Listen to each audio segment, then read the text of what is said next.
In this video, we're going to try to determine the best way to get Sharpie, that is a permanent marker, out of fabric.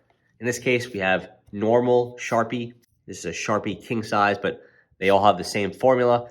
And this is a piece of a sweatshirt that was cut up, an old scrap sweatshirt, and stapled to a piece of wood for scientific testing purposes.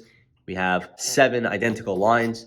And what we're going to do is try to remove the Sharpie from the fabric using different cleaning methods. So we're going to start off with a few just household tests, and we'll see what just normal, non-toxic, totally safe stuff that you have around your house, which is the best way to get Sharpie out of fabric. I'm going to start off with this. This is just standard dish soap. It's something we have, it's affordable, and if this works, then that's a pretty great test. Let's give this a shot. Okay, so we could see this one is not very effective.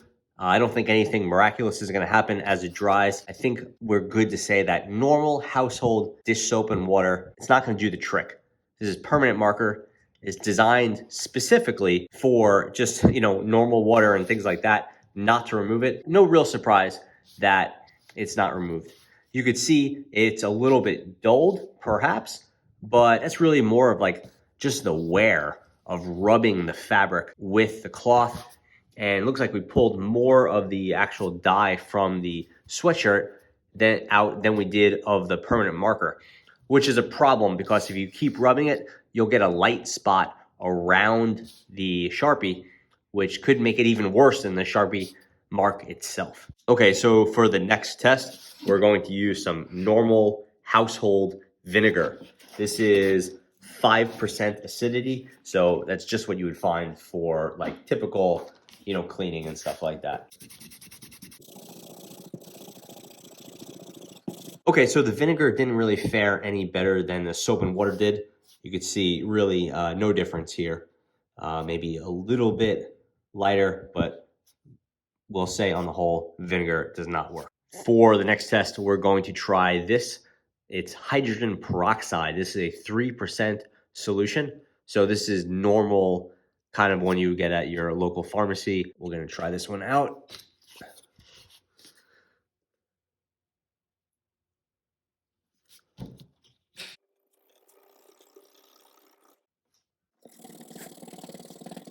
Looks like it's doing slightly better than the vinegar or the soap and water, but definitely not great. For the fourth test, we're going to try this. This is hand sanitizer, but the real active ingredient here is ethyl alcohol. This is a 69% solution. Not super strong, but strong enough that it may make a difference, and it'll serve as a good stand-in for rubbing alcohol.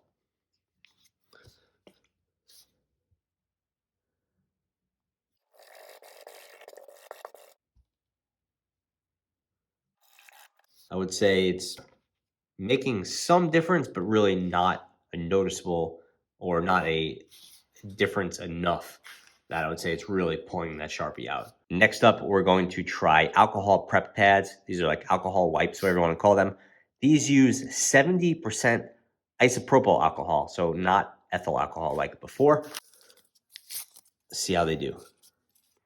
So these wipes, you only get so much alcohol in them, but usually you buy these in a 400 pack or 500 pack. So we won't really let the quantity of the alcohol concern us too much. It's worth noting at this point that the best way to pull something like a Sharpie out of a fabric will be with a solvent to kind of break up that dye and the pigment, whatever's in there, as opposed to using something like that's going to try to wash it out, or like a bio type cleaner, a degreaser or something like that, which the Sharpie itself isn't an oil. It's like I said, a dye or a pigment, probably a combination of the two. So we're getting a fair bit of that blue there. I don't want to rub this too much and just kind of lose too much of that color. These pads are starting to break up a little bit, so.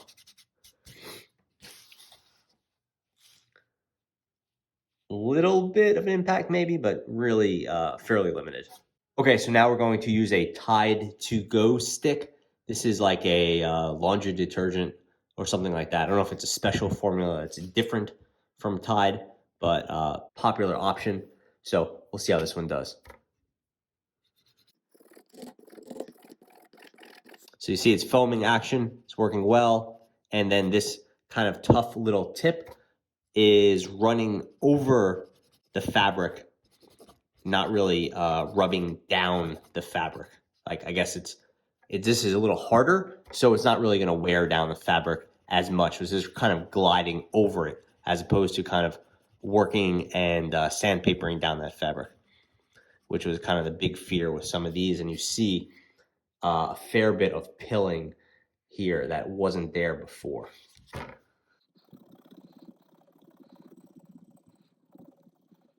Okay, so a noticeable impact with that Tide stick. So I'm going to let all these dry and we'll have our control here. So it's a couple hours later, everything is dry, and now you could see the final results of the Sharpie test. You could see the amount by which the fabric has been worn down by the cleaning. You can see some pilling or balls or whatever. You could see the loss of dye in the fabric, which was, moderate in some places, less bad in others. And then we could also see how much of the Sharpie was pulled out of the fabric itself. In some cases, very little was pulled out. Then we have some moderate cases, and then this right here is the control, which was not cleaned in any way. So this is what it was like originally. So on the whole, it looks like you want to go with the Tide pen. It seems to be the best result. Here it's a little bit lighter, but a lot of that has to do with this section of the fabric has, I would say, in my eye, the most wear and the most, it seems like this is the lightest. Here, it definitely was some lightening here. You have to realize that Tide pen also cleans the fabric. So I don't think this fabric was particularly dirty, but some of this will have to do with this fabricating cleaner. Tide pen definitely removed some of the dye from the fabric. So it's not a perfect solution, but it pulled most of the Sharpie out of it. So I guess I would say I would look at this test as not being exactly what you would do. This is kind of an extreme example of which cleaning solution do you want to use. Then when you're cleaning your couch, your t-shirt, your jeans, whatever, you'll be more careful than I was here. If you want to start off from the right point, I would say a Tide stick would be really good. The number one ingredient of the Tide stick is hydrogen peroxide. So the hydrogen peroxide example obviously is quite good. You want to use a solvent to clean up a Sharpie or a dye marker, and that's going to mean something like a hydrogen peroxide or a rubbing alcohol. Our rubbing alcohol test didn't fare super well, but it did better than vinegar or soap, as we see here and here. Again, hydrogen peroxide is going to be a really nice way to go. The Tide pen is basically the hydrogen peroxide plus a couple materials that are going to bust up the dye a little bit better, but also protect the dye from the underlying garment. The Tide pen has some secret formula type stuff in there. I guess it's not secret. You can look on the back, but it has a couple ingredients that will protect the underlying fabric and the dye. That's why I think we see less damage here than we do here. And then the rubbing alcohol, pretty bad. I think maybe I would try a stronger rubbing alcohol next time, a higher solution. Those are harder to find, but they can be found if you look around for them. It just may not be something you have in your house, generally speaking. Yeah, so if you want to get Sharpie out of fabric, I'd recommend a Tide pen or some hydrogen peroxide. Thanks for watching.